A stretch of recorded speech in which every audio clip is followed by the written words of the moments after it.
ভেন্ডির একঘেয়ে ঝাল, ঝোল, ভাজা, ভর্তা খেয়ে যদি বোর হয়ে থাকেন তাহলে আজকের ভেন্ডির রেসিপিটা আপনাদের জন্য। সম্পূর্ণ নিরামিষ, পেঁয়াজ রসুন ছাড়া একেবারে নতুন ধরনের একটা ভেন্ডির শুকনো তরকারি। এইভাবে ঝাল ঝাল ভেন্ডির শুকনো তরকারি রান্না করলে বাচ্চা থেকে বড় সবাই চেটেপুটে খাবে। নমস্কার বন্ধুরা, আহারে বাহার রান্নাঘরে আপনাদের সবাইকে অনেক অনেক স্বাগত জানিয়ে শুরু করছি আজকে দারুণ স্বাদের এই ভেন্ডির রেসিপি। ভেন্ডির রেসিপিটা করার জন্য দেখুন আমি এখানে নিয়েছি 300 গ্রাম ভেন্ডি। ভেন্ডিগুলোকে একটু কচি দেখে কিনবেন। বাজারে গিয়ে যখন ভেন্ডিগুলো হাতে নিয়ে মাথাটা এভাবে চাপ দেবেন, তখন যদি সহজেই ভেঙে যায় তাহলে বুঝতে হবে ভেন্ডি কচি। ভেন্ডিগুলোকে ভালোভাবে ধুয়ে নিয়ে তারপর এভাবে একটু মাঝখান থেকে চিড়ে তারপর এভাবে কাটবো। এতে করে কি হবে, ভেতরে মশলাটাও ঢুকবে আর ভেতরে যদি কোনো রকম পোকামাকড় থাকে সেটাও দেখা যাবে। দেখুন ভেন্ডিগুলোকে আমি এইভাবে কেটে নিচ্ছি। আর ভেন্ডিগুলো কাটার আগে ভালোভাবে ধুয়ে তারপর শুকিয়ে নিতে হবে যাতে একেবারে জল না থাকে। ভেন্ডিতে জল থেকে গেলে ভেন্ডি রান্নার সময় একেবারে জেল জেলে হয়ে যাবে, সেই ভেন্ডি খেতে ভালো লাগবে না।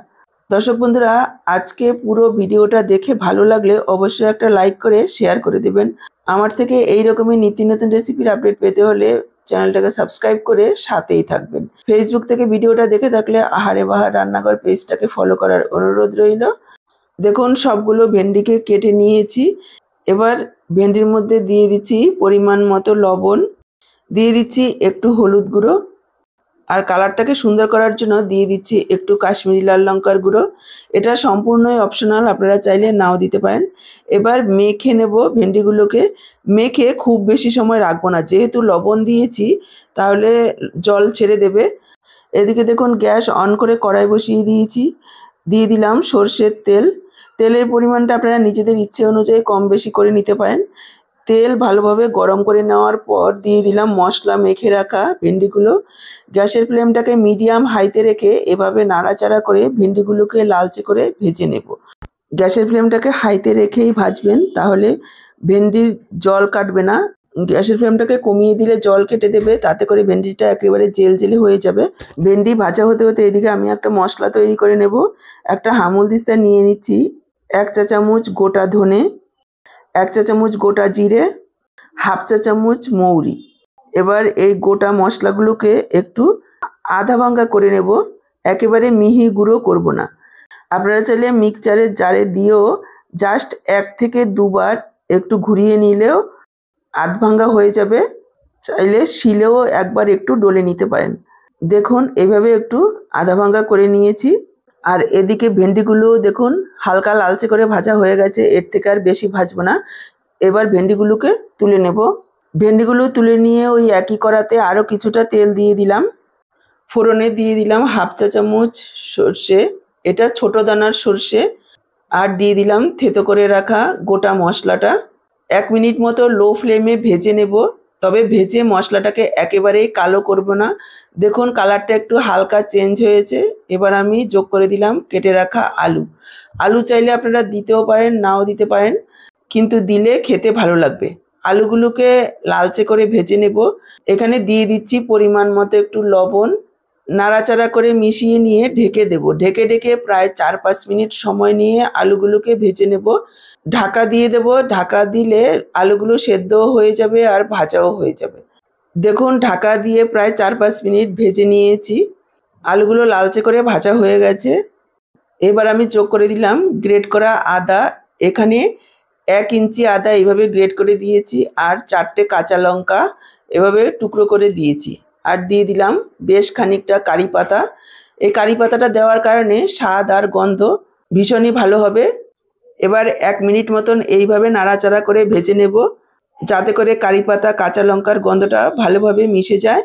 এই যে গোটা মশলাটা আমরা ফোড়নে ব্যবহার করলাম, এই মশলাটা ভাজা ভাজা হওয়ার কারণে মুখে যখন পড়বে খাওয়ার সময় খেতে ভীষণ ভালো লাগবে।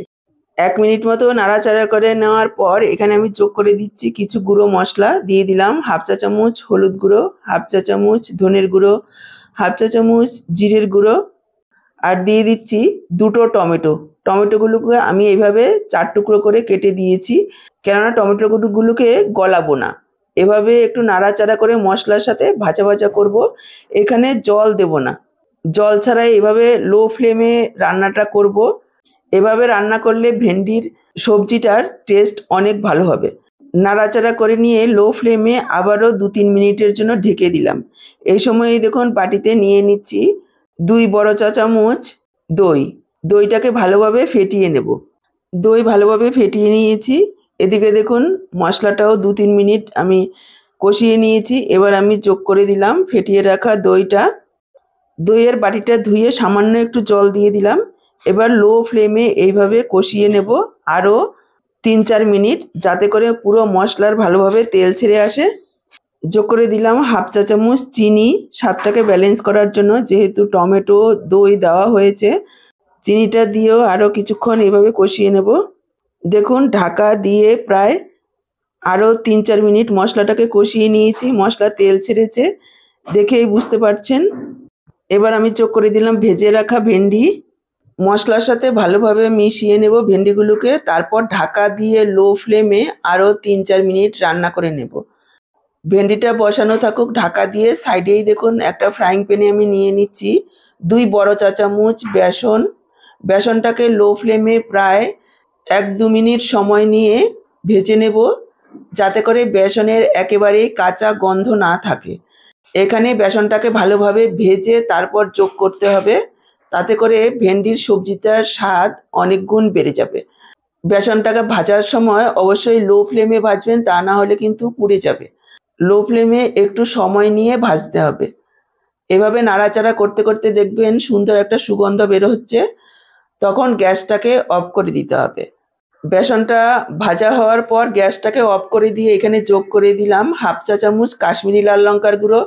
এটা কালারটা সুন্দর হওয়ার জন্য আমি দিয়েছি, আপনারা চাইলে নাও দিতে পারেন। আর দিয়ে দিলাম 1/2 চা চামচ গরম মশলার গুঁড়ো। এইভাবে নাড়াচাড়া করে একটু ভেজে নেব। ফ্রাইং প্যানের যে গরমটা রয়েছে তাতেই ভাজা ভাজা হয়ে যাবে। কিছুক্ষণ এভাবে নাড়াচাড়া করে নেব, একবারে ছেড়ে দেব না, তাহলে কিন্তু বেসনটা পুড়ে যাবে। ফ্রাইং প্যান যা গরম আছে তাতে করে বেসনটা পুড়ে যাবে। এভাবে নাড়াচাড়া করে নিলাম। দেখুন কালারটা পুরো চেঞ্জ হয়ে গেছে। আর এদিকে লো ফ্লেমে দমে 3-4 মিনিট রান্না করা হয়ে গেছে। এই সময় আমি যোগ করে দেব ভেজে রাখা বেসন। বেসনটাকেও ভালোভাবে মিশিয়ে নেব এভাবে নাড়াচাড়া করে। বেসনটাকে মিশিয়ে নেওয়ার পর ঢাকা দিয়ে লো ফ্লেমে আরও 3-4 মিনিট রান্না করে নেব। এভাবে লো ফ্লেমে একটু সময় নিয়ে রান্নাটা করতে হবে, তবে একেবারে উনুনের সামনে দাঁড়িয়ে থাকতে হবে না। এভাবে নাড়াচাড়া করে দিতে হবে আর ঢাকা দিয়ে ঘরের অন্য সব কাজ করে নেওয়া যাবে। এখানে কোনো রকম জল ব্যবহার না করে এইভাবে নাড়াচাড়া করে ঢাকা দিয়ে যদি রান্নাটা করা হয়, খেতে হবে অসাধারণ। দেখুন ঢাকা দিয়ে আরও 3-4 মিনিট রান্না করে নিয়েছি। আলুগুলো খুব সুন্দরভাবে গলে গেছে এত মোটা করে দেওয়া সত্ত্বেও। আর সমস্ত মশলা ভেন্ডি একেবারে ভাজা ভাজা হয়েছে। বেসনটা দেওয়ার কারণে মশলাটা আলু ভেন্ডির গায়ে একেবারে একটা কোট হয়ে গেছে। এটা আপনারা গরম ভাত হোক বা রুটি যা দিয়েই খাবেন ভীষণই ভালো লাগবে।